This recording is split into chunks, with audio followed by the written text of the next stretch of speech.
The laughter died in Master Sergeant Kane's throat the moment Colonel Harrison slammed the classified folder on the table.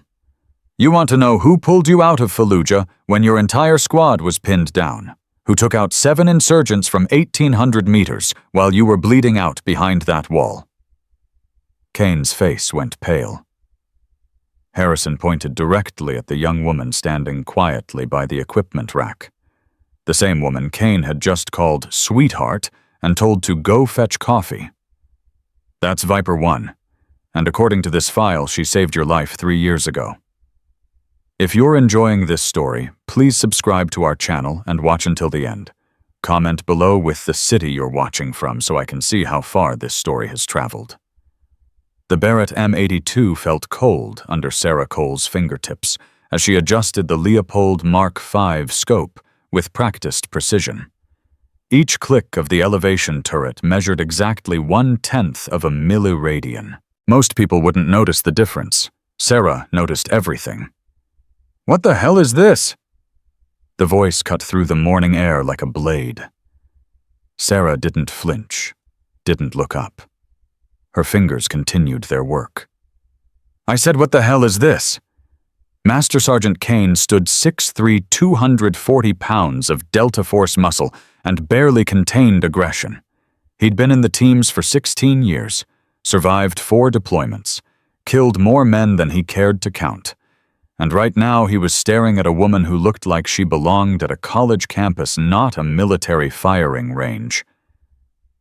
I'm calibrating the optics for today's qualification, Sarah replied quietly. Her voice barely rose above the wind. Kane stepped closer, close enough that his shadow fell across her workspace. Who authorized a civilian to touch my weapons? Sarah finally looked up. Her amber eyes met his for just a fraction of a second before returning to the scope. Captain Morrison assigned me to prepare the equipment, Sergeant. Morrison's not here. I am. And I don't know you.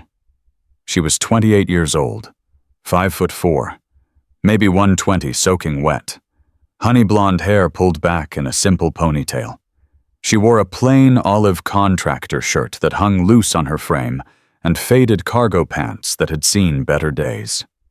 No makeup, no jewelry except for a small, tarnished badge on her chest that Kane barely glanced at. She looked like someone's kid sister. Someone who should be studying for finals, not handling .50 caliber rifles that could punch through engine blocks. You got a name, sweetheart. Sarah set down the scope adjustment tool. Sarah Cole, equipment technician. Equipment technician? Kane laughed. Actually laughed. Boys, come look at this. They've got college girls playing with our guns now. 3 more operators emerged from behind the equipment truck. Staff Sergeant Williams at 6'1", built like a linebacker. Sergeant First Class Torres, wiry but dangerous with 15 years of combat experience etched into the lines around his eyes. And Specialist Brooks, the youngest at 26, but already sporting a Ranger tab and combat infantry badge. They formed a semicircle around Sarah's workstation. 4 men who had trained for years to intimidate, to dominate, to break resistance with their mere presence. Sarah didn't move. You ever fired one of these, sweetheart? Torres asked, picking up the Barrett like it weighed nothing. Probably blow your little shoulder right off. I'm familiar with the platform. Familiar? Williams snorted. That's cute. Familiar like you read about it in a book. Kane crossed his arms. Let me guess. Women's Studies major gender equality in the military thesis, here to prove girls can play with the big boys. Sarah's jaw tightened almost imperceptibly. I'm here to do my job, Sergeant. Your job. Kane leaned closer. Your job is to stay out of the way of actual operators who actually risk their lives. Your job is to make sure the coffee's hot and the paperwork's filed.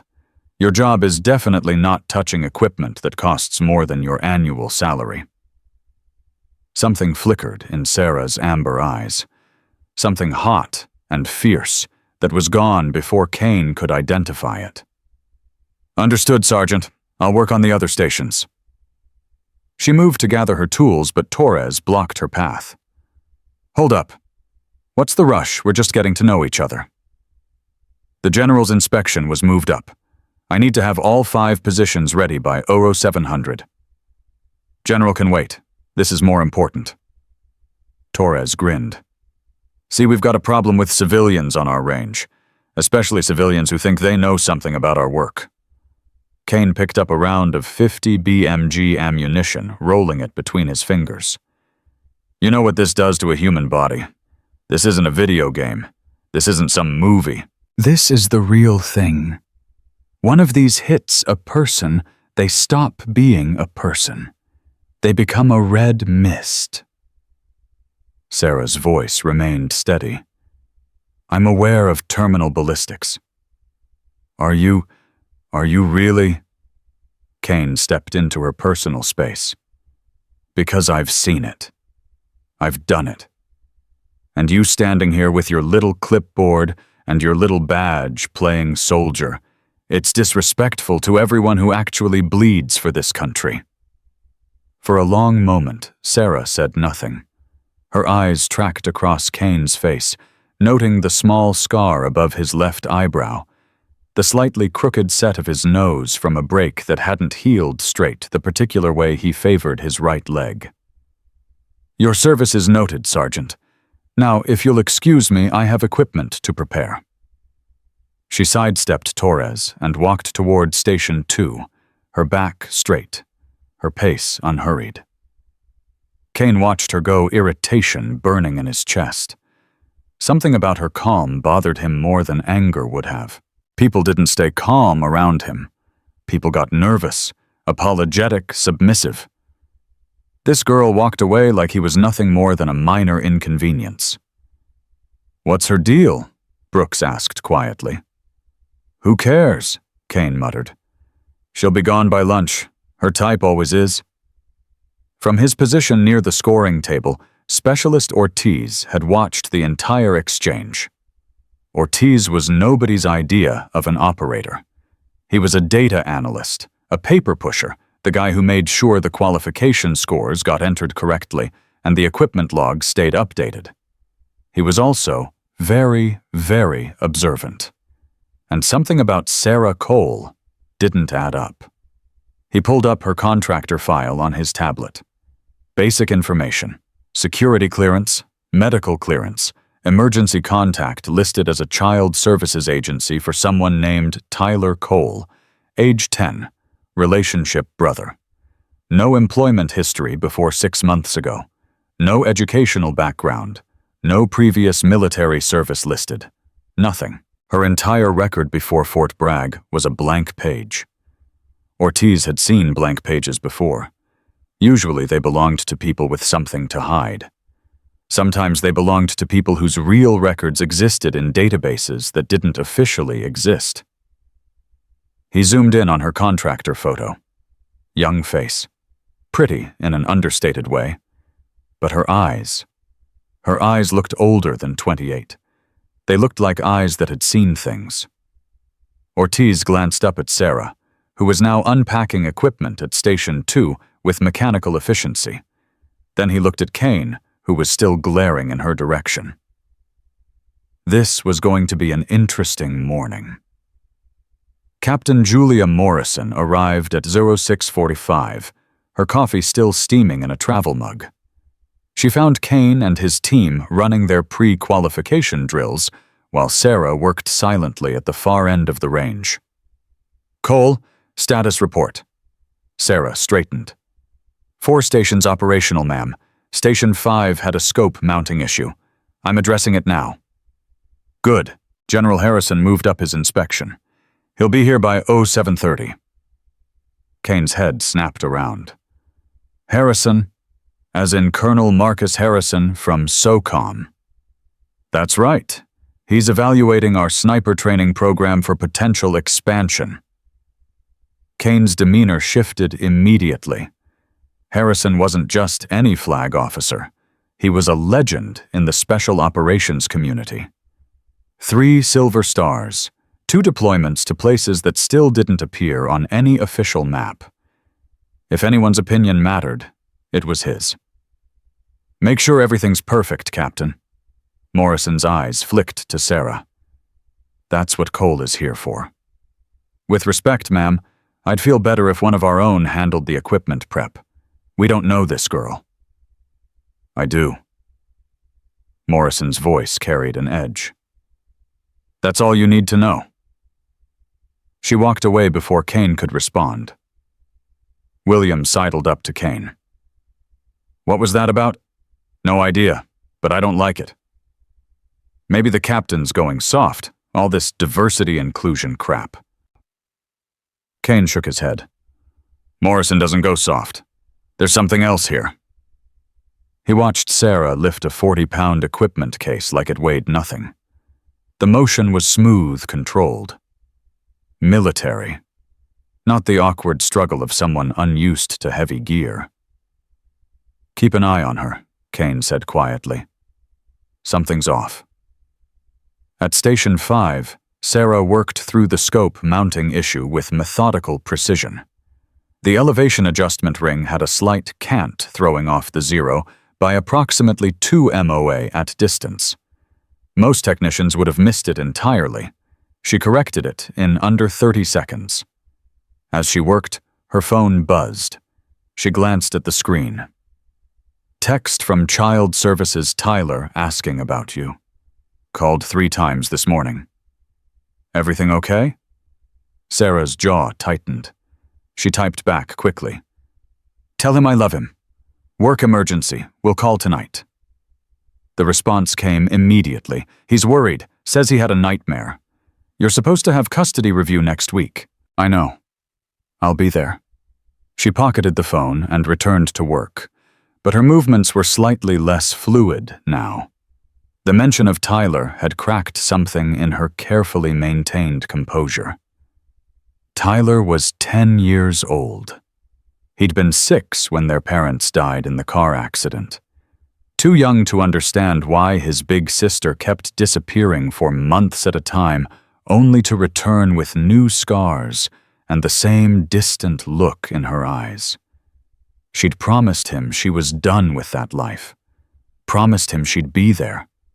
Promised him she'd be normal. But promises didn't pay bills. And normal didn't cover the therapy Tyler needed, or the medical debt from their parents' accident, or the custody lawyers who charged $300 an hour. So here she was. Equipment technician. Civilian contractor. Nobody special. "Hey, Princess." Sarah didn't turn. "Sergeant Torres." "How'd you know it was me?" "Your gait has a distinctive pattern. Left leg slightly favored. Probably an old injury." Torres circled around to face her, his expression curious now rather than mocking.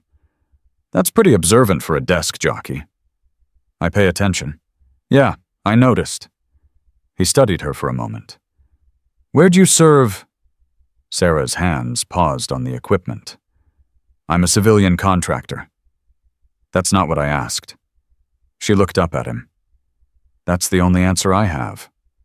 Torres held her gaze for a long moment. Then he nodded slowly. "Fair enough. But just so you know, Kane's not a bad guy. He's just protective. We lost 3 guys last year. Good guys. Young guys. He's got a chip on his shoulder about people who haven't earned their place." "Understood. And for what it's worth," Torres glanced around to make sure they were alone, "the way you handled that scope mount, that's not civilian work. That's precision training." Sarah didn't respond.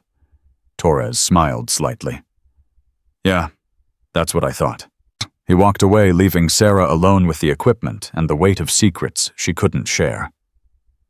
By 07:15, the range was fully operational.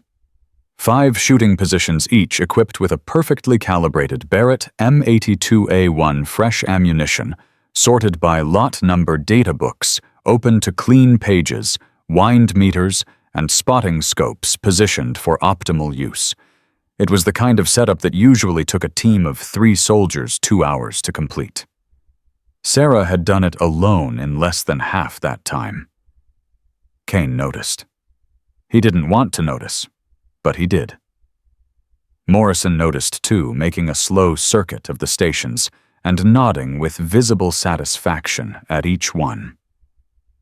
"Excellent work, Cole." "Thank you, ma'am."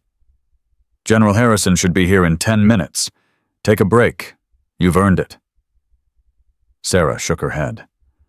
"I'd prefer to stay on station in case any last-minute adjustments are needed." Morrison studied her for a moment. Something passed between them, some unspoken understanding that Kane couldn't read. "Suit yourself."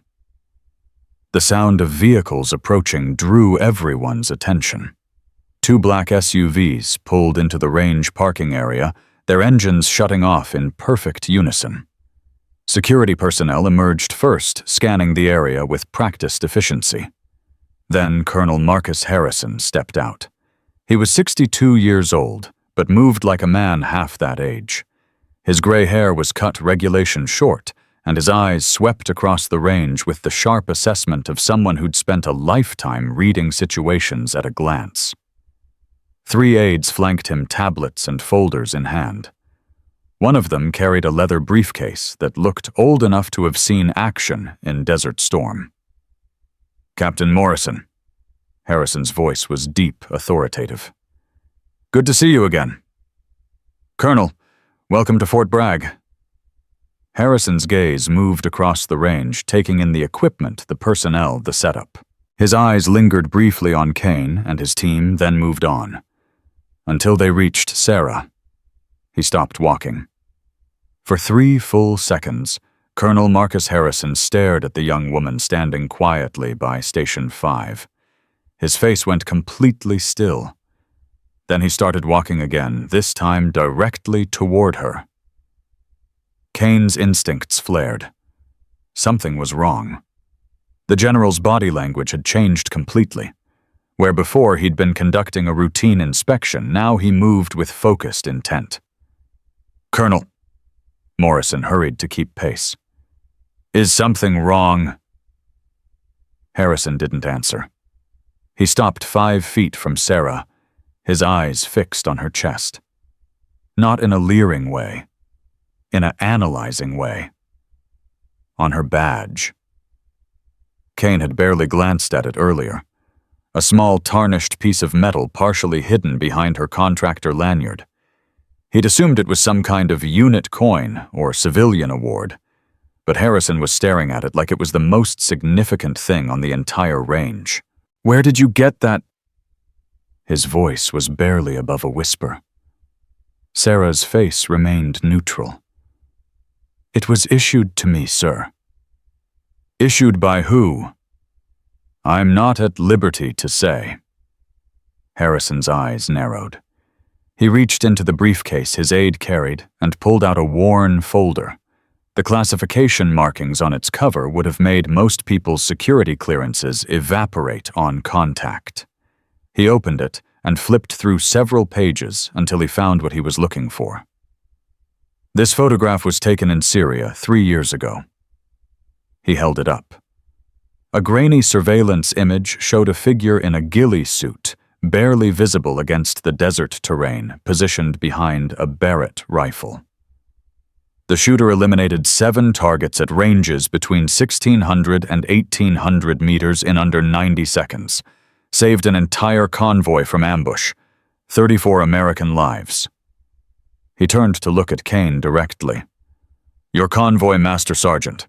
You were in that group. Took a round to the shoulder, but survived because someone eliminated the threat before the ambush could fully develop." Kane's face went pale. He remembered that day. Remembered the blood. Remembered the chaos. Remembered the distinctive crack of 50 caliber rounds punching through the air from somewhere he couldn't see. "The shooter's call sign was Viper 1, Harrison continued. "Youngest operator ever admitted to the Phantom Protocol program. 67 confirmed kills over a 2-year operational window. 3 Silver Stars, all classified. Identity protected under executive order." He turned back to Sarah. "Hello, Viper. It's been a while." The silence on the range was absolute. Kane stared at Sarah. At the young woman he'd dismissed as a college girl playing soldier. At the sweetheart he'd told to fetch coffee. At the civilian he'd mocked for daring to touch his weapons. "That's impossible," he heard himself say. Harrison's eyes never left Sarah. "Is it Master Sergeant because I have her service record right here? And I have the ballistic analysis from every shot she ever took. And I have the after-action reports from operations you'll never read about in any official history." Sarah's expression hadn't changed. She stood perfectly still, neither confirming nor denying. "The badge she's wearing is a Phantom Protocol identifier," Harrison said to the assembled group. "There are exactly 12 of them in existence. 6 were buried with their owners. 2 are in a classified museum at Langley. The remaining 4 are carried by the only operators still alive." He paused. "And the woman you've been mocking all morning is one of them." Torres stepped forward, his face ashen. "Viper 1 was a woman. Viper 1 was the most accurate long-range shooter Phantom Protocol ever produced." Harrison's voice carried a note of something close to reverence. At 22 years old, she was hitting targets that operators with twice her experience couldn't touch. By 24, she held the record for longest confirmed kill in any classified operation. He looked at Kane. 2,214 meters, through a sandstorm, at night, using thermal optics that were malfunctioning. 1 shot. Kane felt the blood draining from his face. That shot saved 17 lives, including a reporter whose name you'd recognize if I could tell you. Harrison closed the folder. "And you spent the last hour treating her like she was nothing." Sarah finally spoke. "Colonel, with respect, I'm retired. I'm here as a civilian contractor. My past is classified for a reason." "Retired?" Harrison almost smiled. "Phantom Protocol operators don't retire, Viper. They go dormant, but they never stop being what they are." He stepped closer to her. "Why are you here?" "Really?" Sarah's composure cracked just slightly. "My brother. He's 10. Our parents died 4 years ago. He's in foster care while I fight for custody. I needed stable employment, medical benefits, a clean record. You walked away from the most elite unit in American military history to file equipment reports. I walked away because I had something more important to protect." Harrison studied her for a long moment. Then he nodded slowly. "I understand sacrifice better than you know." He turned to Morrison. "Captain, this range just became a classified environment. Everyone here is now operating under a need-to-know restriction. What you've learned about Sarah Cole does not leave this location." Morrison nodded. "Understood, sir." Harrison turned back to Sarah. "I have a proposition for you, but first I need to know something." He reached into the briefcase again and pulled out a different folder. This one was even more heavily marked with classification stamps. "Can you still shoot?" Sarah's amber eyes met his directly. "There's only one way to find out, sir." Harrison smiled. It was the first genuine emotion he'd shown all morning. "That's exactly what I wanted to hear." He turned to address Kane and his team, who stood frozen in various states of shock. "Gentlemen, I suggest you pay very close attention to what happens next. You're about to receive a masterclass in precision shooting from someone who's forgotten more about long-range engagement than most operators ever learn." Kane found his voice. "Sir, we didn't know." "No, you didn't." Harrison's voice hardened. "You saw a young woman and decided she was worthless. You judged her by her appearance, her age, her gender, and you were wrong." He paused. "In the field, that kind of assumption gets people killed. Remember that."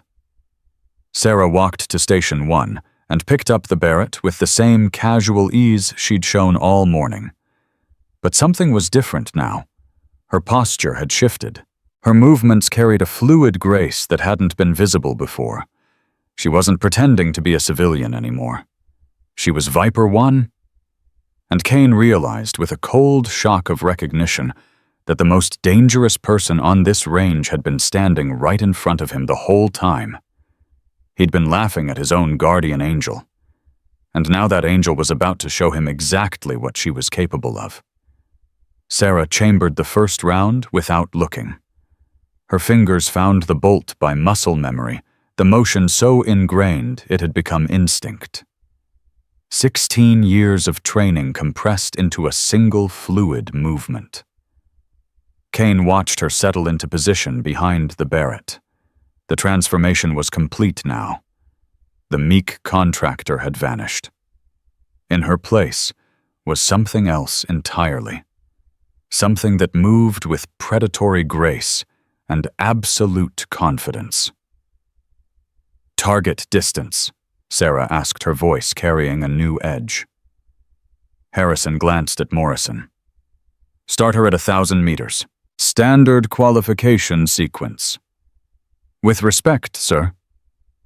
Sarah's amber eyes never left the downrange area. "I didn't come out of retirement for a qualification test."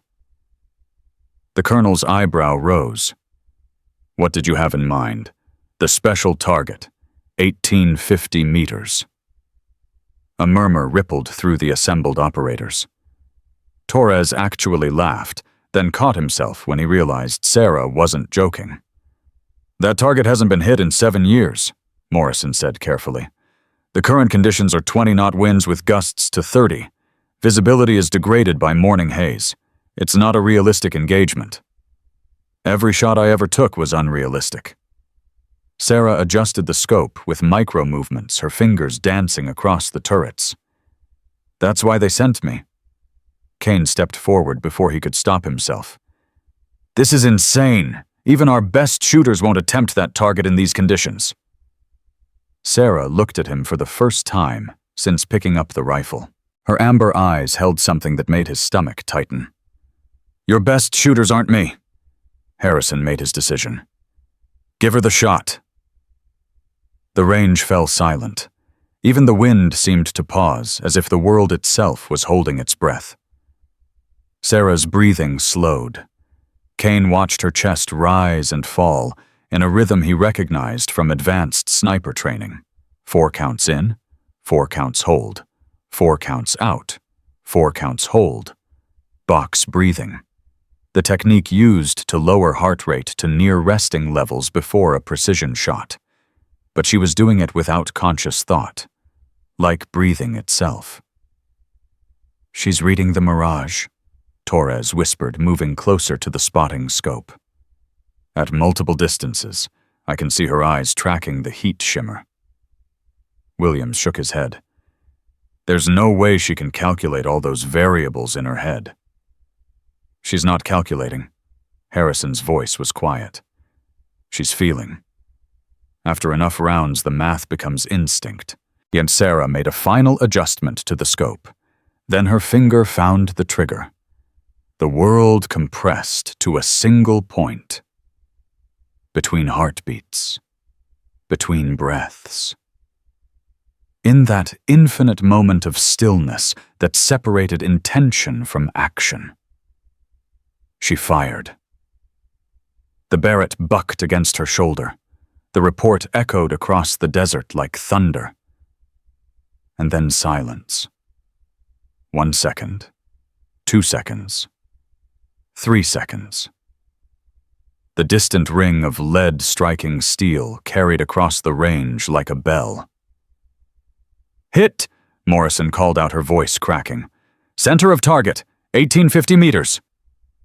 Nobody moved. Kane stared at the distant target, then at Sarah, then back at the target. His mind refused to process what he'd just witnessed. "That's impossible," Brooks breathed.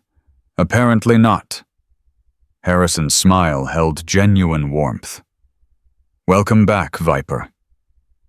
Sarah worked the bolt, ejecting the spent casing. "One shot doesn't prove anything. Could have been luck." "Then prove it wasn't." She didn't hesitate. Her eye returned to the scope. Her breathing steadied. Her finger found the trigger. Crack. 3 seconds later, the ring of steel. "Same hole," Torres reported from the spotting scope. "She put the second round through the same damn hole." Kane felt his legs go weak. He'd spent 16 years in Delta Force. He'd trained with the best shooters in the world. He'd seen things that would give most people nightmares. He'd never seen anything like this. Sarah stood handing the rifle to Morrison with the casual ease of someone returning a borrowed pen. "Your 0 is off by 0.2 mils left. You might want to check the scope mount." Morrison took the weapon numbly. Harrison clasped his hands behind his back. "Gentlemen, I believe the demonstration speaks for itself. Any questions?" Williams raised his hand hesitantly. "Sir, the Phantom Protocol program. It's real." It was real. Officially, it never existed.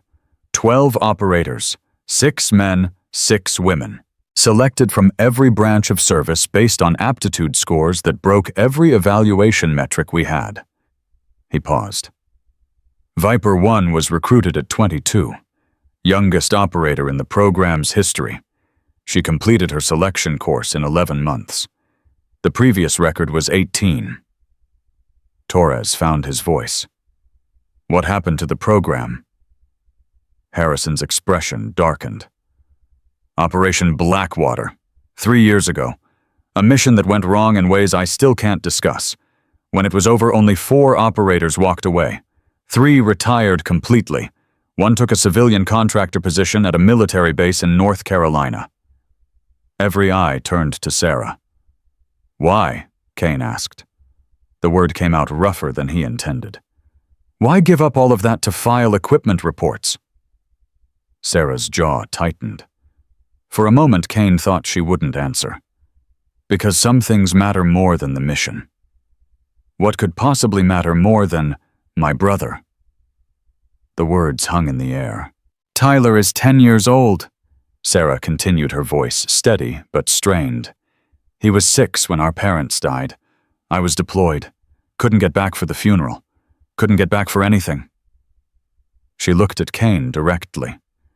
"While I was making impossible shots in countries that don't appear on maps, my little brother was bouncing between foster homes, wondering if his sister would ever come home." Kane's face went pale. 2 years ago, I found out he'd stopped talking. Completely. Trauma response, the doctor said. Too much loss. Too much abandonment.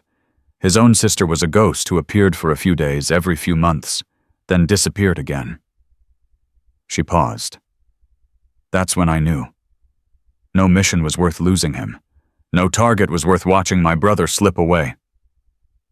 Harrison's expression had softened. And now I'm fighting for custody. I need stable employment. I need to prove I can be present. I need to show a judge that I'm not going to vanish again. But Torres stepped forward. "Ma'am, I'm sorry, we didn't know." "You didn't ask." Sarah's voice carried no anger, only exhaustion. "You saw a young woman touching your equipment and decided she was worthless. You made assumptions based on what you wanted to see." Kane felt each word like a physical blow. "In my world," Sarah continued, "assumptions get people killed. A target who looks harmless might have a detonator. A building that looks empty might hold 30 hostages. A civilian contractor might be the most lethal shooter you've ever met." She looked at each operator in turn. "The moment you stop seeing clearly is the moment you fail. And when you fail in my line of work, people die." The silence stretched. Then Kane did something that surprised everyone, including himself. He extended his hand. "Master Sergeant Kane, I apologize for my behavior. It was unprofessional and unwarranted." Sarah studied his hand for a moment. Then she shook it. "Apology accepted." Kane's grip was firm, respectful. "The shot that saved my convoy in Syria, that was really you. August 14th, 16:43 hours local time. Your vehicle was third in the column.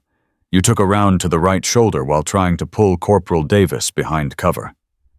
Kane's face went white. "Davis didn't make it." "I know. I watched through my scope. I couldn't save him. The shot was already taken before I could acquire the shooter. Her voice dropped. I see his face sometimes. Wonder if I'd been faster. You saved 34 lives. I lost one. That's the one I remember. Harrison cleared his throat. Viper, I mentioned a proposition earlier. I think it's time we discussed it. Sarah's expression shifted to guarded neutrality. I'm listening, sir. The Army needs what you know, not just the shooting. Anyone can pull a trigger. We need the judgment, the experience, the ability to make impossible decisions in impossible situations. He paused. I want you to train our next generation of precision shooters. Part-time position, full benefits, flexible schedule that accommodates your custody case. Sarah shook her head slowly. With respect, Colonel, I walked away for a reason.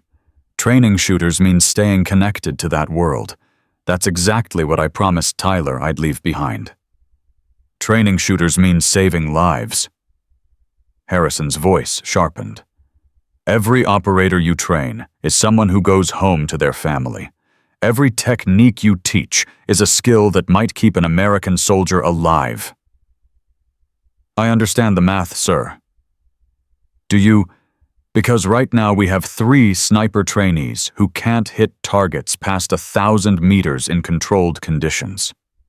In 6 months, they'll be deployed to environments where missed shots mean dead civilians, dead teammates, dead Americans. He stepped closer. You can help prevent that.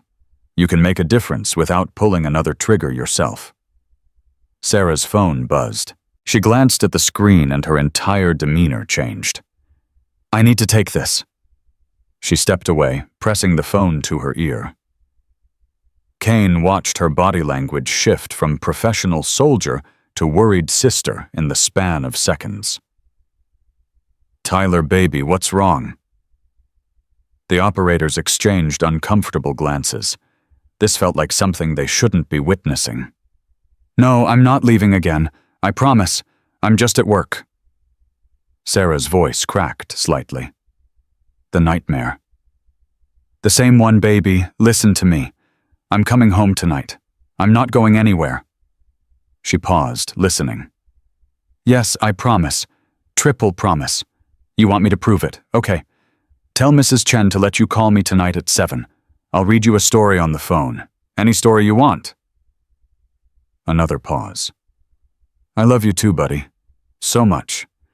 Be brave for a few more hours. Okay? I'll see you soon. She ended the call and stood motionless for a moment, her back to the group. When she turned around, her eyes were red-rimmed but dry. Mrs. Chen says Tyler's been having nightmares again. She said to no one in particular. He keeps dreaming that I don't come back, that I disappear like Mom and Dad. Kane felt something twist in his chest.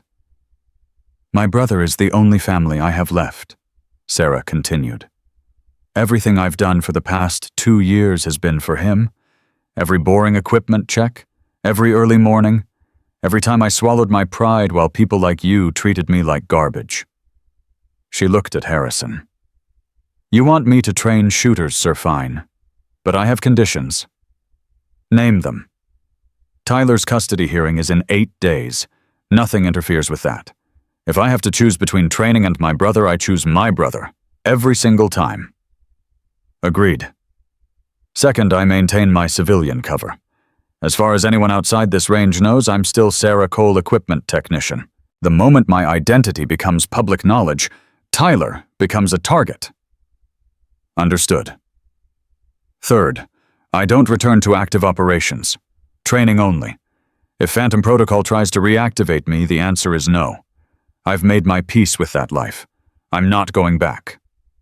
Harrison was quiet for a moment. And if lives hang in the balance, if there's a situation only you can resolve.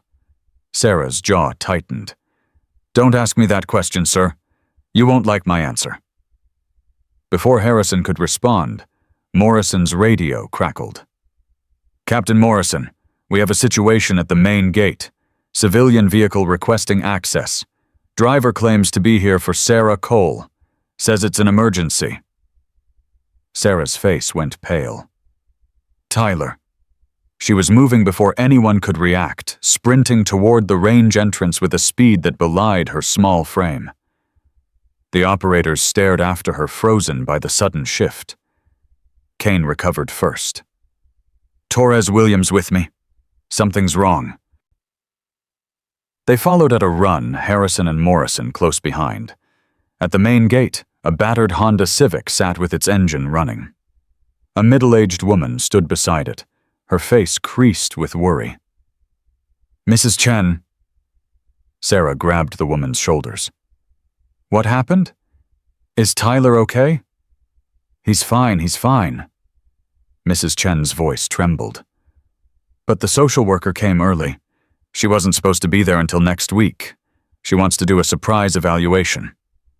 Right now, she's waiting at my house. Sarah, she's asking questions about your job, about your hours, about why Tyler had a panic attack at school this morning. Sarah's face went white. A panic attack. He saw something on TV. A news report about soldiers overseas. He thought it was you. He started screaming that you were dead. The words hit Sarah like a physical blow. I have to go. She turned to Harrison. Sir, I'm sorry. The training, the job, whatever you're offering, it has to wait. Go. Harrison's voice was firm. Family first. We'll continue this conversation when you're ready. Sarah didn't wait for further permission. She climbed into Mrs. Chen's car, and they were gone, before Kane could form a coherent thought. The operators stood in silence, watching the dust settle behind the departing vehicle. Torres spoke first. That's the most lethal sniper in American history. And she's terrified of losing custody of a 10-year-old kid. Because she knows what matters. Harrison's voice was quiet. The kills, the medals, the operations. None of it means anything if you don't have something worth protecting. He turned to face the assembled soldiers. Gentlemen, what you witnessed today stays classified. Sarah Cole's identity is protected under executive order. If I hear even a whisper of this conversation outside secure channels, there will be consequences. Kane nodded slowly. Understood, sir, but permission to speak freely. Granted. That woman saved my life. She saved 34 lives, and we treated her like she was nothing. Kane's voice roughened. I've been in the teams for 16 years. I thought I understood sacrifice. I thought I understood duty. But watching her choose her brother over everything she built, that's a different kind of courage. Harrison studied him. What are you saying, Master Sergeant? I'm saying that when she comes back, if she comes back, I want to be in her training program. I want to learn from her. Torres stepped forward. Same here, sir. Williams nodded. Count me in. Harrison almost smiled. I'll pass along your requests, but don't expect her to go easy on you because you apologized. Wouldn't want her to, sir. As the group dispersed, Kane lingered near the 1850 target, staring at the impact point that shouldn't have been possible. 2 rounds. Same hole. In conditions that would have made most shooters pack up and go home. He'd spent his entire career believing he was among the elite, the best of the best, untouchable. And then a woman half his size with no official service record and a civilian contractor badge had shattered every assumption he'd ever made. Morrison approached him quietly. You okay, Master Sergeant? I've been humbled before, Captain. Comes with the job. Kane shook his head slowly. But I've never been humbled by someone who was simultaneously worrying about a 10-year-old's nightmares. That's what makes her different. She never lost her humanity. Most operators, after enough kills, something inside them goes cold. They have to survive. But Sarah... Morrison paused. She kept feeling. Every shot. Every target. She carried all of it. How do you know so much about her? Morrison was silent for a long moment. Because I was the one who found her cane. 15 years ago at a civilian shooting competition in Montana. 18 years old, using a borrowed rifle that was held together with duct tape, and she outshot every professional marksman on the circuit. Kane stared at her. You recruited her. I recommended her for evaluation. The rest was her own talent. Morrison's voice carried a note of something like pride. I watched her rise through the ranks faster than anyone I'd ever seen. And I watched her walk away from all of it for a kid who barely remembers her. Will she come back for the training position? Morrison looked toward the gate where Sarah had disappeared. I don't know. But I know this. Whatever she decides, it'll be the right choice. Sarah Cole doesn't make wrong moves.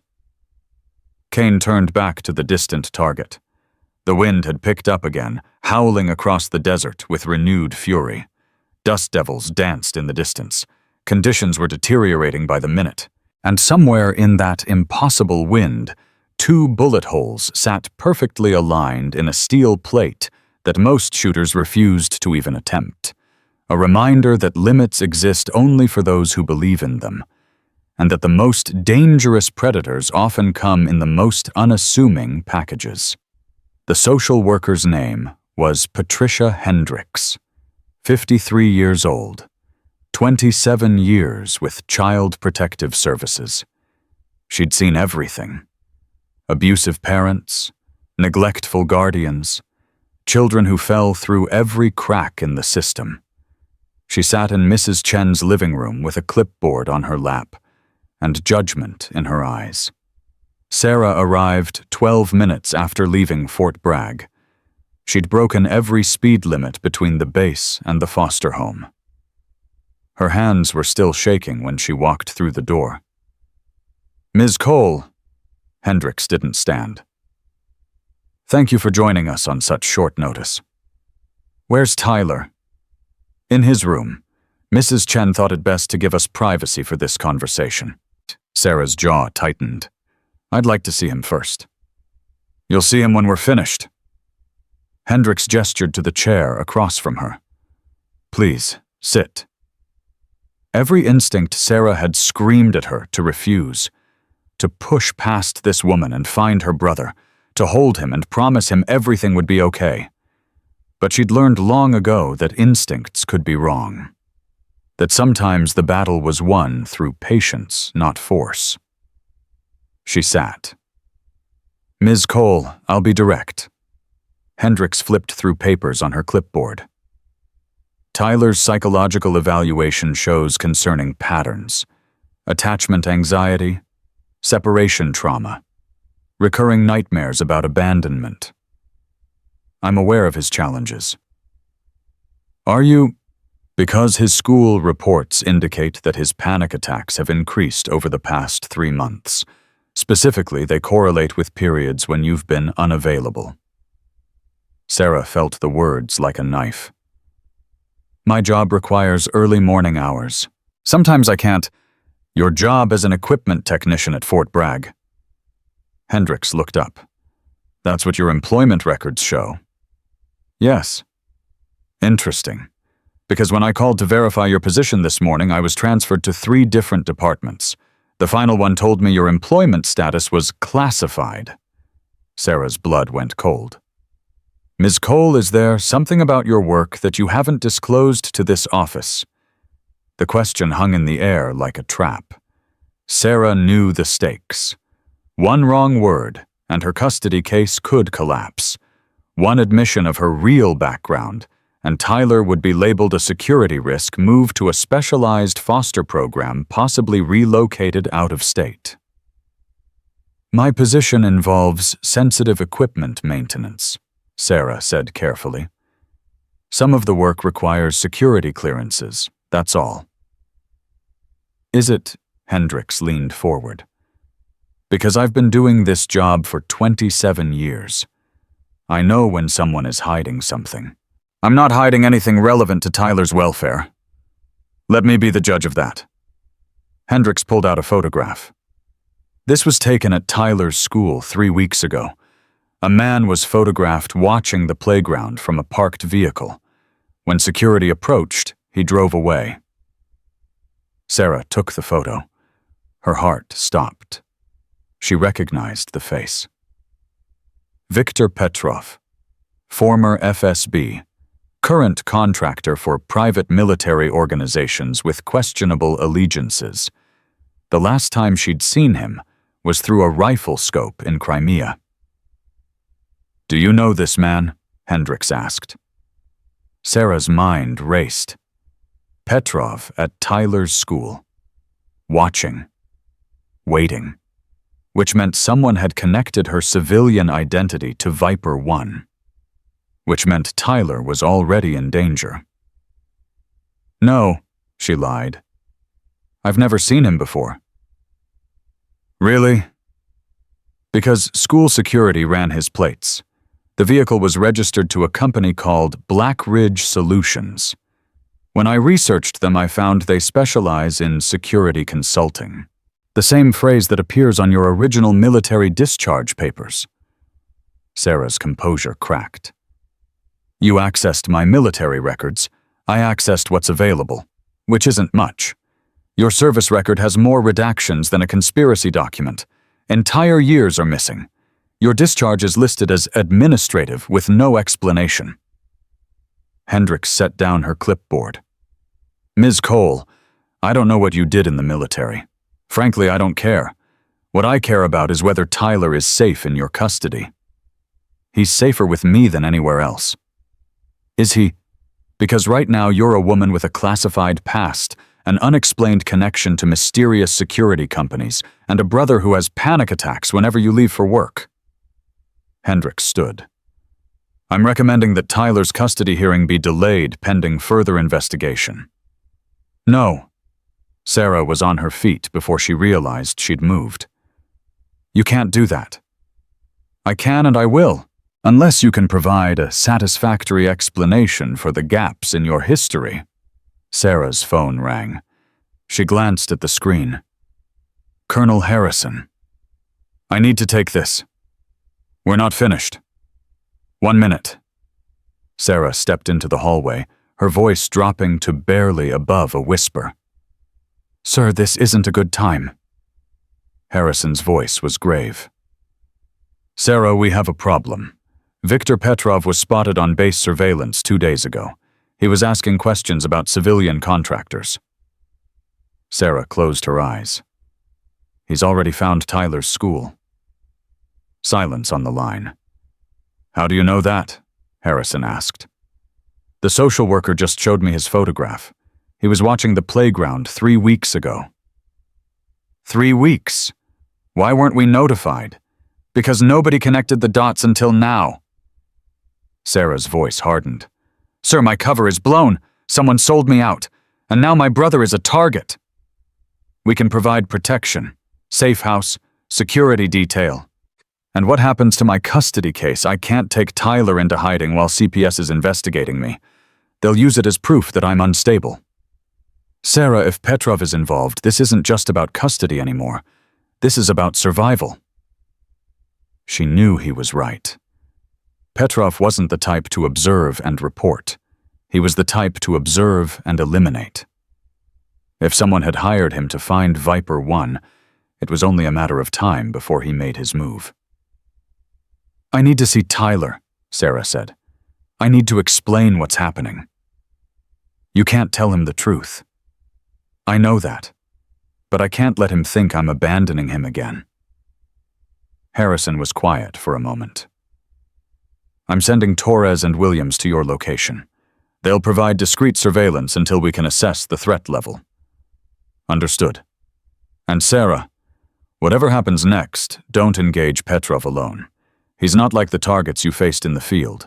He's trained to hunt people like you." Sarah ended the call and stood motionless in the hallway. Her mind was calculating options, running scenarios, searching for a path that didn't end with Tyler getting hurt. There wasn't one. Every option she considered led to the same conclusion. She couldn't protect Tyler and maintain her cover. She couldn't fight Petrov and win her custody case. She couldn't be both Sarah Cole and Viper 1. She had to choose. And no matter what she chose, someone she loved would pay the price. "Ms. Cole?" Hendricks appeared in the doorway. "Your minute is up." Sarah turned to face her. "Mrs. Hendricks, I'm going to tell you something that I've never told anyone outside classified channels. When I'm finished, you can make whatever recommendation you think is appropriate. But I need you to understand one thing first." Hendricks raised an eyebrow. "And what's that?" "Everything I've ever done, every lie I've ever told, every secret I've ever kept, was to protect people who couldn't protect themselves." Sarah's voice was steady. "Starting with Tyler." She walked back into the living room and sat down. "My name is Sarah Cole, but for 2 years I was known by a different name. Viper 1, Phantom Protocol Unit 7. Hendricks' expression shifted from skeptical to confused. "I don't know what that means." "It means I was one of the most classified shooters in American military history. It means I've killed 67 people in service to this country. It means there are foreign governments who would pay substantial sums to find me and make me disappear." She paused. "And it means that the man you photographed outside Tyler's school isn't a random stranger. He's a former Russian intelligence operative who's been hired to locate me.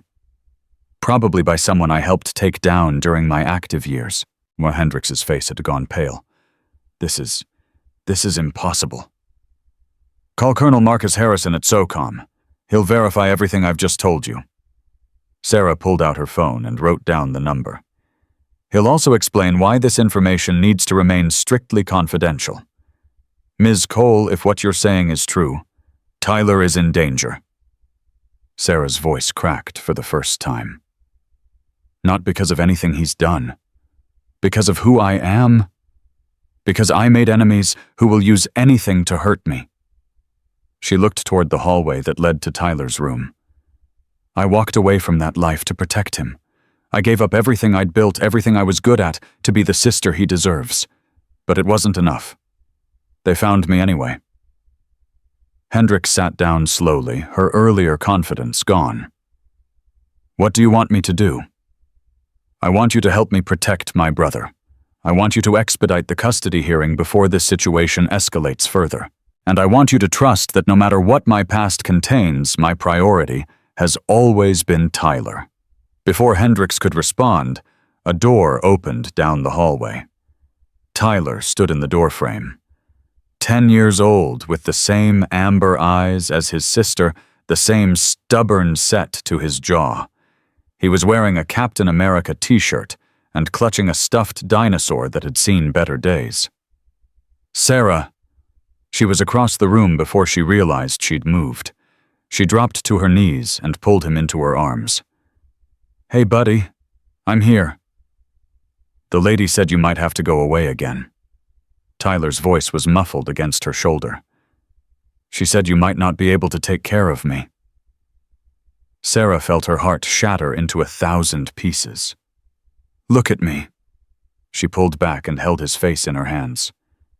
"Tyler, look at me." He met her eyes. So young, so scared, so desperate to believe that someone wouldn't leave him.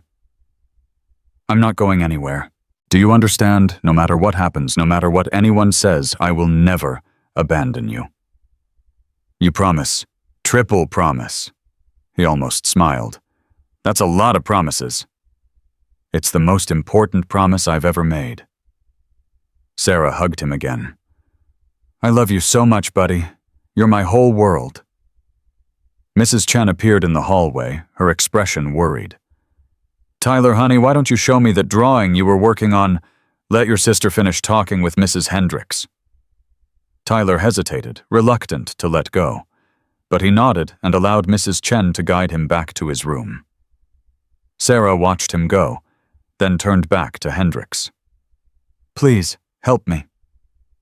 Hendricks was quiet for a long moment. Then she picked up her phone and dialed. "This is Patricia Hendricks, CPS caseworker. I need to speak with Colonel Marcus Harrison at SOCOM. Yes, I'll hold. Sarah waited, her heart pounding. The conversation that followed lasted 15 minutes. Sarah could only hear Hendrix's side of it, but she watched the social worker's expression shift from skeptical to shocked to something that might have been respect. When Hendrix finally ended the call, she sat for a moment in silence. He confirmed everything you said. He also told me things that I don't think I'm supposed to know. She looked at Sarah. The operation in Syria, the convoy you saved. There were children on that route, a school bus that would have been caught in the ambush if you hadn't eliminated the threat. Sarah nodded slowly. 17 children, heading to a medical clinic across the border. And you never told anyone that. It's not in any of the public reports. It's not about credit. It's about doing the job. Hendrix stood and gathered her things. Ms. Cole, I'm going to recommend that the custody hearing proceed as scheduled. I'm also going to recommend emergency authorization for any security measures you deem necessary. Thank you. Don't thank me yet. Hendrix paused at the door. Colonel Harrison also told me that the man outside Tyler's school is extremely dangerous. He suggested that you might be the only person capable of dealing with the threat. I'm retired. Are you? Because from what I understand, people like you don't really retire. You just wait for the next mission. Sarah didn't answer. Protect your brother, Ms. Cole. Whatever it takes. Hendrix opened the door. I'll be in touch about the hearing. After she left, Sarah stood alone in Mrs. Chen's living room. Her phone buzzed with a text from Torres. We're in position. Black SUV parked 2 blocks east. Eyes on all approaches. She typed back, any sign of Petrov? The response came immediately. Negative. But we found something you need to see. Check your secure email. Sarah pulled up the encrypted email on her phone. The attachment contained surveillance footage from a camera near Tyler's school. Viktor Petrov wasn't alone. He had a team. 4 operatives. All of them trained. All of them armed. All of them positioned at strategic points around the neighborhood. They weren't just watching Tyler. They were preparing for an extraction. Sarah's blood went cold. This wasn't about finding her. This was about taking her brother and using him as leverage. She called Harrison directly. Sir, we have a problem. Petrov has a full team. They're positioned for a snatch operation. Harrison's voice was tense. How soon? Based on their deployment pattern within the next 24 hours. We can have a response team there in 6 hours. Tyler doesn't have 6 hours. Silence on the line. What are you saying, Sarah? She looked toward the hallway where her brother waited, where the only family she had left trusted her to keep him safe. I'm saying that Viper 1 is coming out of retirement. Her voice was steady, cold, the voice of the woman who had eliminated 67 targets without missing a single shot. I'm saying that Viktor Petrov made a mistake when he threatened my brother. She ended the call and walked to the window, scanning the street with eyes trained to see threats that others missed.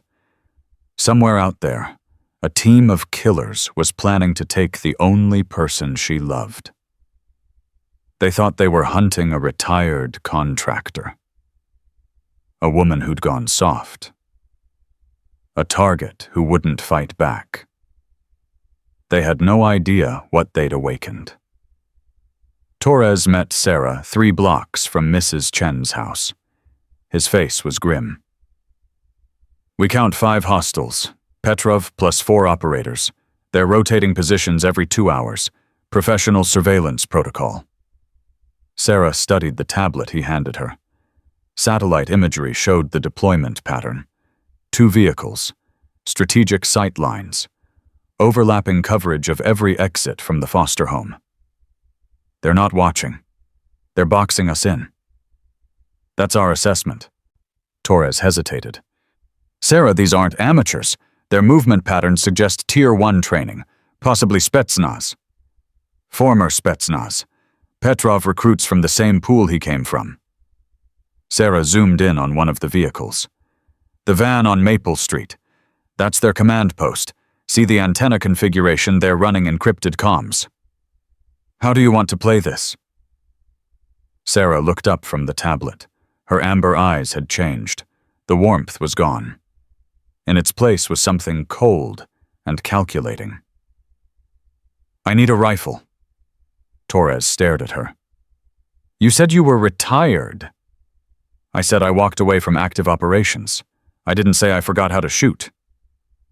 Williams approached from his surveillance position. Kane's on his way. He insisted on being part of this when he heard what was happening. Kane doesn't know what he's signing up for. He knows enough. Williams met her eyes. He said he owes you a debt from Syria. He wants to pay it back. Sarah shook her head slowly. This isn't a training exercise. People are going to die tonight. We know. Do you? Because once this starts, there's no going back. No do-overs. No second chances. She looked at both men. Petrov's team will be shooting to kill. If you're not ready for that, tell me now. Torres and Williams exchanged glances. Then Torres spoke. Ma'am, we've been in combat before. We know the stakes. You've been in combat with support. Air cover. Medevac on standby. Command coordination. Sarah's voice hardened. This is different. This is urban. Close quarters. Civilians in every direction.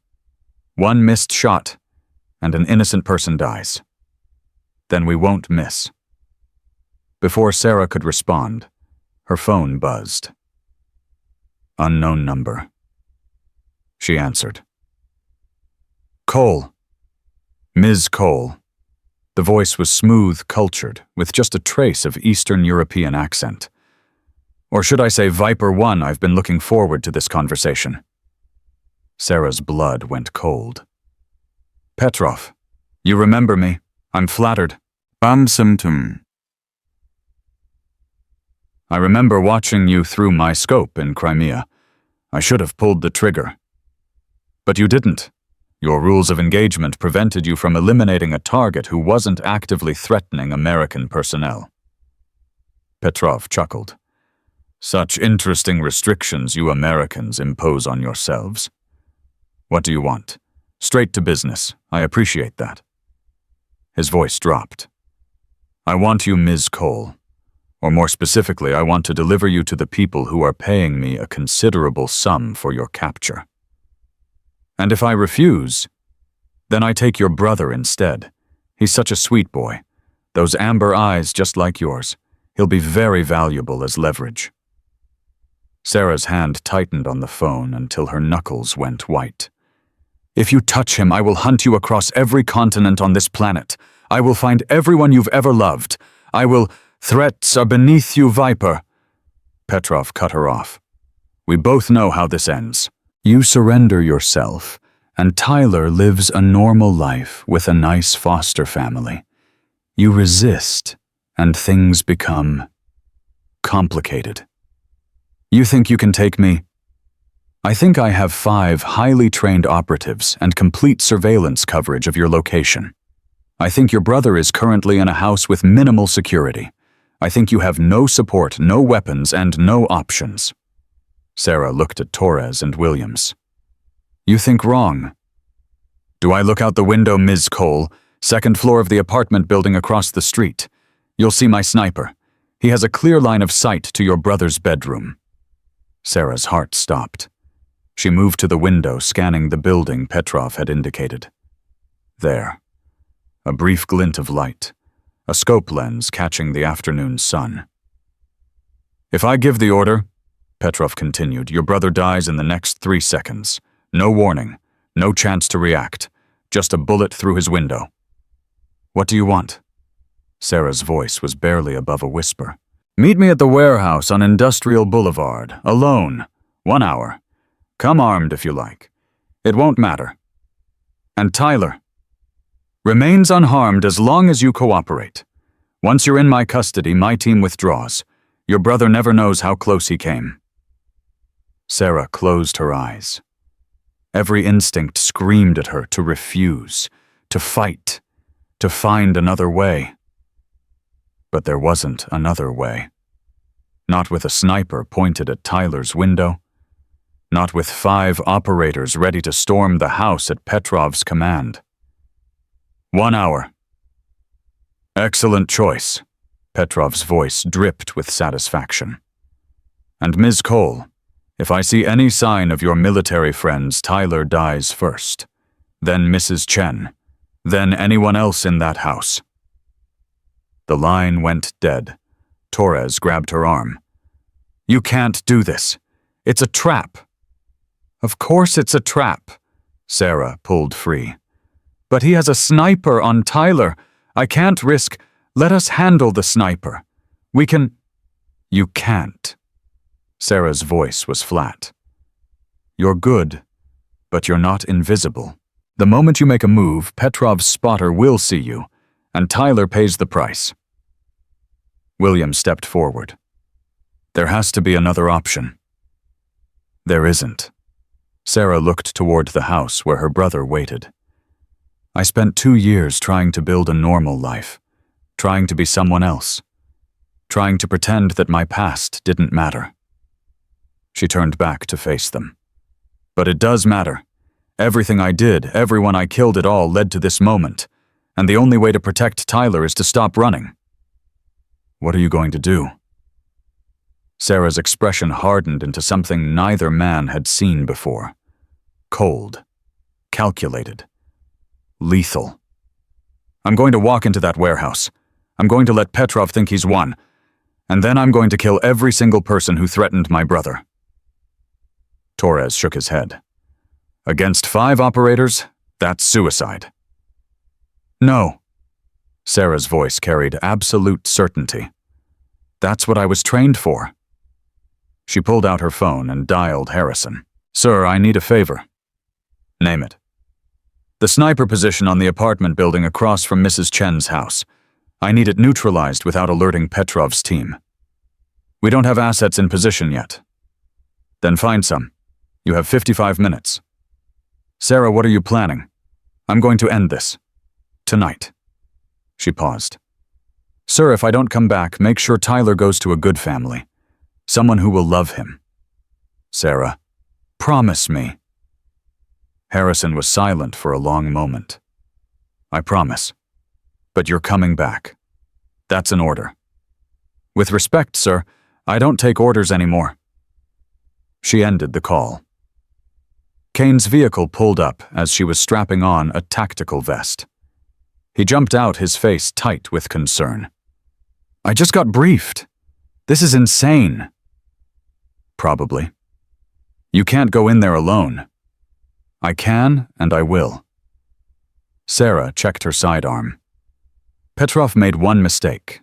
He thinks I'm the same person I was 2 years ago. Someone who follows rules. Someone who hesitates." And she slammed a magazine into place. "He doesn't know that I'm not fighting for my country anymore. I'm fighting for my brother, and there's nothing I won't do to protect him." Kane grabbed her shoulder. "Let me come with you. As backup." "No." "Sarah, Kane." She looked at him directly. "If I fail, Tyler will need someone to protect him. Someone who understands what we're dealing with. Can you do that?" Kane's jaw tightened. "Yes." "Then that's your mission. Not following me into a trap. Not playing hero. Protecting Tyler if everything goes wrong." She turned to leave, but Kane's voice stopped her. "The shot in Syria. The one that saved my convoy." He swallowed hard. "I never got to thank you properly." Sarah paused. "You just did." "Come back alive. That's all I'm asking."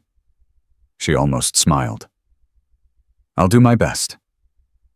45 minutes later, Sarah approached the warehouse on Industrial Boulevard. The building had been abandoned for years. Perfect for an ambush. Multiple entry points, poor lighting, plenty of cover for hidden gunmen. She walked through the front door without hesitation. Petrov was waiting in the center of the main floor. 2 of his operatives flanked him. The other 2 were positioned in the shadows. Sarah catalogued their locations without appearing to look. Viper 1. Petrov spread his arms. Thank you for accepting my invitation. Where's my guarantee about Tyler? My team has already withdrawn from the surveillance positions. Your brother is safe. Petrov smiled. For now. Sarah stopped 10 feet from him. What happens now? Now you come with me. Quietly. No resistance. My employers are very eager to meet you. And who are your employers? People with long memories and deep pockets. People whose operations you disrupted, whose assets you eliminated. Petrov's smile widened. You've made many enemies, Viper. Tonight some of them get closure. Sarah nodded slowly. Before we go, I have a question. Ask. How did you find me? My cover was airtight. No connections to my old identity. No digital footprint. How did you know I was here? Petrov chuckled. You really don't know. Enlighten me. Someone on the inside sold you out. Someone with access to Phantom Protocol personnel files. Someone who knew exactly where to find the legendary Viper 1. Sarah's blood ran cold. Who? Does it matter? You'll be dead soon anyway. It matters to me. Petrov studied her for a moment. Your former handler, the one who recruited you. She needed money for medical treatments. Cancer, I believe. Very expensive disease. Morrison. Captain Julia Morrison had sold her out. The woman who'd found her at a shooting competition 15 years ago. The woman who'd mentored her through selection. The woman she'd trusted with her life. I see the recognition in your eyes. Petrov's voice dripped with satisfaction. Yes, it hurts, doesn't it? Betrayal always does. Sarah's mind reeled. Morrison had been at the range this morning. Had known exactly where Sarah would be. Had probably been feeding information to Petrov for months. But she couldn't process that now. Couldn't afford the distraction. Thank you for telling me. Sarah's voice was steady, despite the chaos inside her. Now I know exactly who needs to die. Petrov laughed. Bold words for someone surrounded by my men. Your men. Sarah's eyes swept the room again. Let me count. 2 flanking you. 1 in the northwest corner behind the machinery. 1 in the southeast corner near the loading dock. Petrov's smile faltered slightly. That's only 4. Sarah tilted her head. Where's the 5th? I don't know what you're... The sniper. The one who was covering Tyler's window. Sarah took a step forward. He's not here. Which means he's still in position. Which means you lied about withdrawing your team. Petrov's expression hardened. Clever. But it doesn't change anything. It changes everything. Changes. Sarah's hand moved toward her sidearm. Because if your sniper is still active, then I have nothing to lose. Don't be stupid. You're outnumbered and outgunned. Maybe. Sarah's fingers closed around her weapon. But I'm also the best shot in this room, and your men are about to find out what that means. She moved. The first operative went down before anyone could react. Single shot to the head. Perfect placement. The second operative managed to raise his weapon before Sarah's bullet found his chest. He collapsed backward dead before he hit the ground. Petrov dove for cover, shouting orders in Russian. The third operative opened fire from the northwest corner. Sarah rolled behind a support column, returning fire with mechanical precision. 2 shots. Both hits. He crumpled. The fourth operative was smarter. He held his fire waiting for a clear shot. Sarah didn't give him one. She moved through the warehouse like a ghost, using shadows and cover to mask her approach. Every motion was efficient, every step calculated. This was what she'd been trained for, what she'd been made for. The fourth operative never saw her coming. She was behind him before he registered movement. Her knife was across his throat before he could scream. He fell. Sarah stood in the sudden silence, her breathing controlled, her weapon raised. "Petrov," her voice echoed through the warehouse. "I know you're here. I know you're scared, and I want you to understand something." She moved forward, clearing corners with practiced efficiency.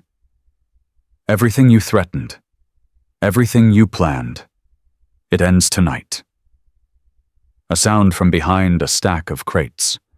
Petrov trying to reach the exit. Sarah was faster. She stepped into his path weapon, raised her amber eyes cold as winter ice. "Going somewhere."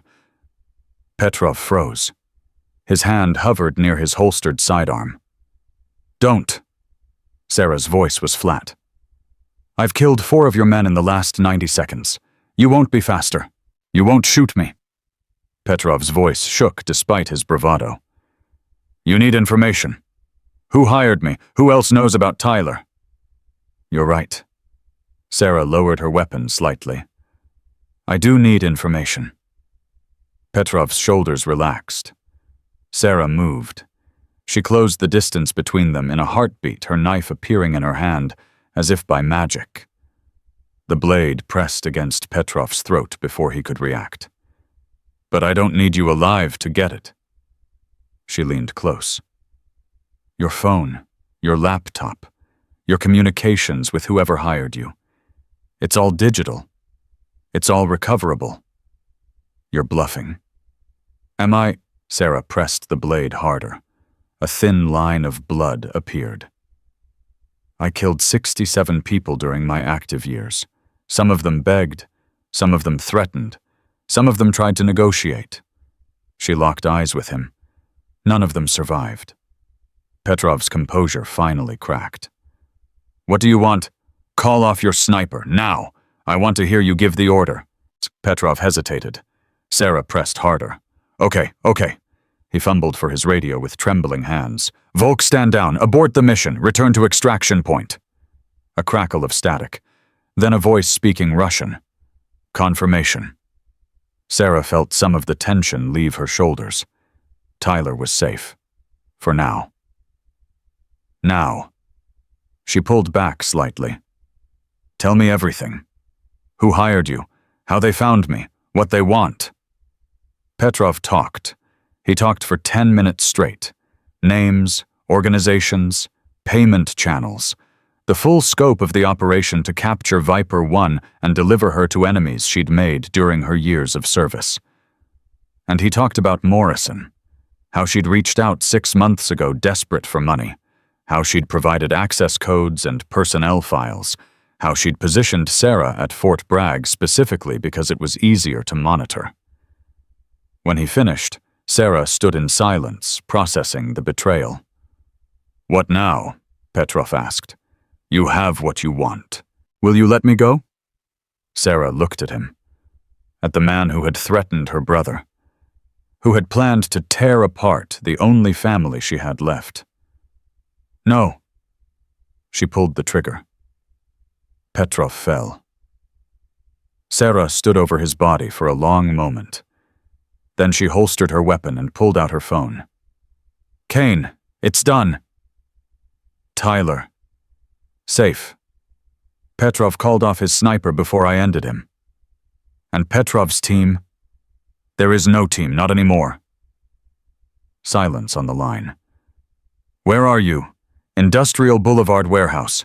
I need cleanup, and I need you to bring Harrison up to speed." "On what?" Sarah's voice hardened. "On the fact that Morrison sold me out. She's been feeding information to Petrov for months." Kane's intake of breath was audible. "Morrison. That's impossible." "I have confirmation from Petrov himself. plus whatever digital evidence is on his devices. Sarah stepped over the body at her feet. She betrayed me, Kane. She betrayed everything we stand for. What are you going to do? Sarah walked toward the warehouse exit. The night air was cool against her face. Clean. First, I'm going to see my brother. I'm going to hold him and tell him everything is okay. She paused. Then I'm going to find Morrison, and she's going to answer for what she did. Sarah arrived at Mrs. Chen's house at 11:47 p.m. Her hands were steady. Her clothes were clean. She'd changed before coming, leaving the blood-stained tactical gear in the trunk of Torres's vehicle. Tyler was asleep when she entered his room. She stood in the doorway for a long moment, watching his chest rise and fall. Peaceful, safe, unaware of how close he'd come to losing everything. She crossed to his bed and knelt beside it. Her fingers brushed the hair from his forehead. "I love you, buddy," she whispered. "More than anything in this world." Tyler stirred. His eyes fluttered open. "Sarah." "Hey." She managed to smile. "Go back to sleep. Everything's okay now. You came back. Came. I told you I would. Triple promise, remember." He reached up and wrapped his arms around her neck. She held him tight, feeling his small body against hers, smelling the little boy scent of soap and sleep. "Don't leave again," he murmured into her shoulder. "Never." Her voice cracked. "I'm never leaving you again." She stayed until he fell back asleep. Then she kissed his forehead and stepped quietly from the room. Mrs. Chen was waiting in the hallway. The older woman's eyes were red-rimmed. "Is it over?" "Almost." Sarah's expression hardened. "There's one more thing I need to handle. The woman who betrayed you." Mrs. Chen's voice carried no judgment. "The colonel called. He told me what Captain Morrison did." "Harrison knows?" "He knows. He wanted me to tell you that she's been taken into custody. She's being held at Fort Bragg pending investigation." Sarah's jaw tightened. "Investigation? That's not enough." "Maybe not." Mrs. Chen placed a gentle hand on Sarah's arm. "But it's the right way, the legal way. If you go after her yourself—" "I know." Sarah closed her eyes. "I know. Tyler needs you, not in prison, not on the run. Here. Present. Being his sister." The words hit Sarah like a physical blow. Because Mrs. Chen was right. Every instinct screamed for vengeance, for confrontation, for Morrison to understand exactly what her betrayal had cost. But Tyler came first. Always. "I'll do it your way," Sarah said finally. "But I want to see her. Face to face. I need to understand why." Mrs. Chen nodded. "The colonel said you would. He's expecting you at 0800. Sarah didn't sleep that night. She sat in a chair beside Tyler's bed, watching him breathe, thinking about everything that had led to this moment.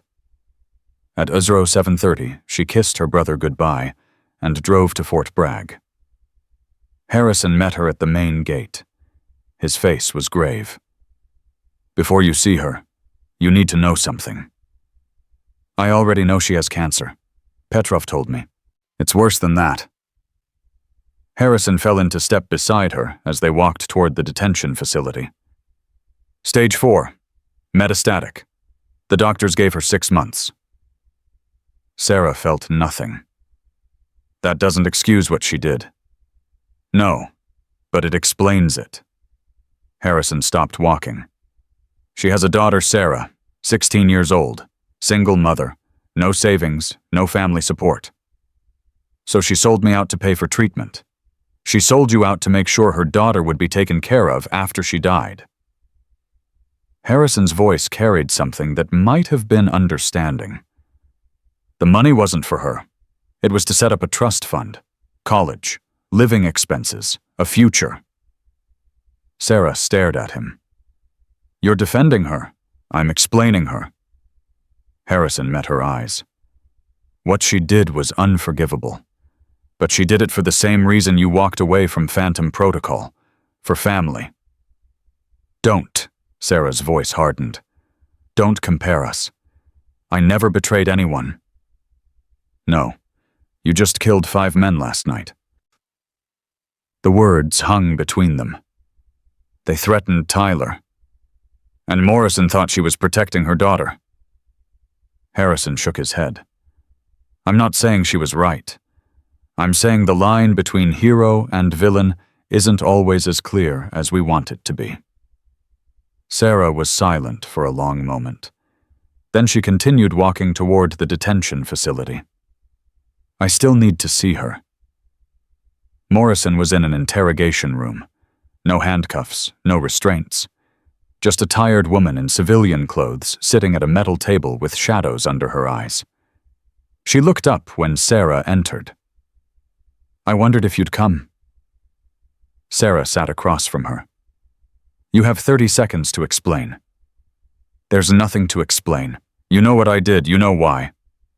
I know you sold me to people who wanted me dead. I know you endangered my brother. I know you betrayed 15 years of trust. Morrison's eyes glistened. I never thought they'd go after Tyler. Petrov promised. Petrov was a murderer and a liar. Sarah's voice cut like ice. And you believed him because it was convenient. I believed him because I was desperate. Morrison's composure cracked. 6 months. That's what they told me. 6 months to live. And my daughter would be alone. No money, no support. Nothing. So you made a deal with the devil. I made a deal with the only people who would pay enough to secure her future. Morrison leaned forward. Do you know how much it costs to set up a trust fund that will carry someone through college and beyond? Do you know what it feels like to count the days you have left and know that everything you worked for won't matter because your child will be destitute? Sarah's jaw tightened. You could have asked for help. From who? The military. They'd have discharged me the moment my diagnosis went public. Harrison.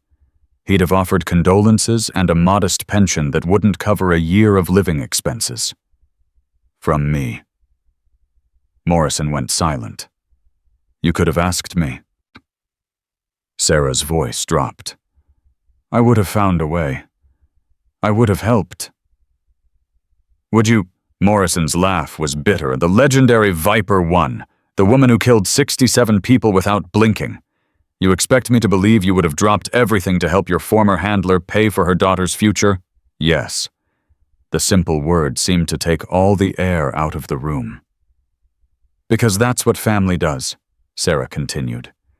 And whatever else you were, Julia, you were family. You found me when I was 18. You gave me purpose.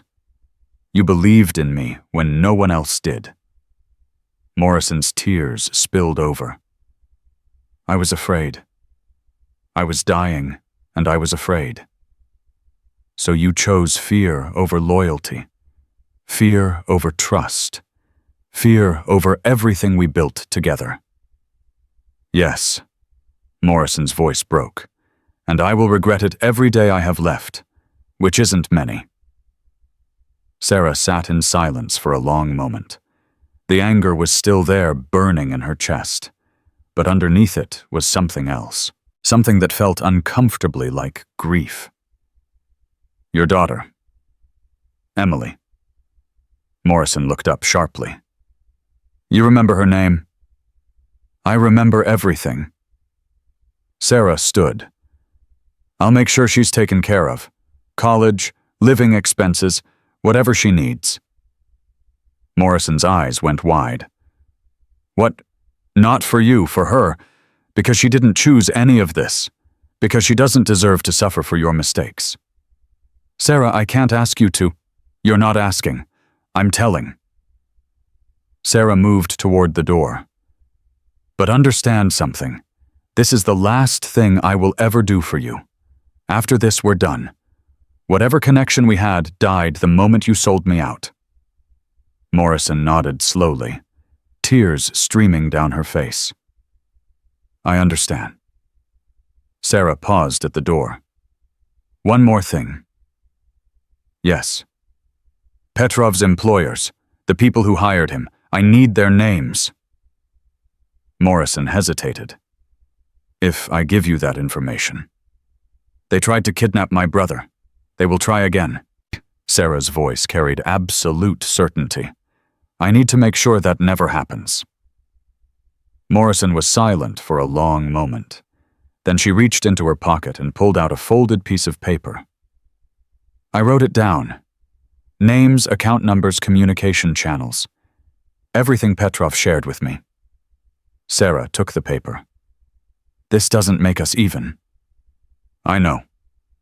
Morrison met her eyes. But maybe it's a start. Sarah left without another word. Harrison was waiting outside. How did it go? I got what I needed. Sarah held up the paper. Names of everyone involved. Petrov's entire network. And Morrison, she'll answer for what she did, through proper channels. Sarah's voice hardened. But her daughter is innocent. I want your word that Emily will be protected. Harrison nodded. You have it. Good. Sarah pocketed the paper. Now about that training position you offered. Harrison raised an eyebrow. You're accepting, with modifications. I'll train your shooters 3 days a week. The other days belong to Tyler. No exceptions. Agreed. And I want full operational security for my identity. No one outside your direct command learns who I really am. Already arranged. One more thing. Sarah met his eyes. The names on this list. I want authorization to pursue them. Not now. Not until Tyler is stable and the custody case is settled. But eventually.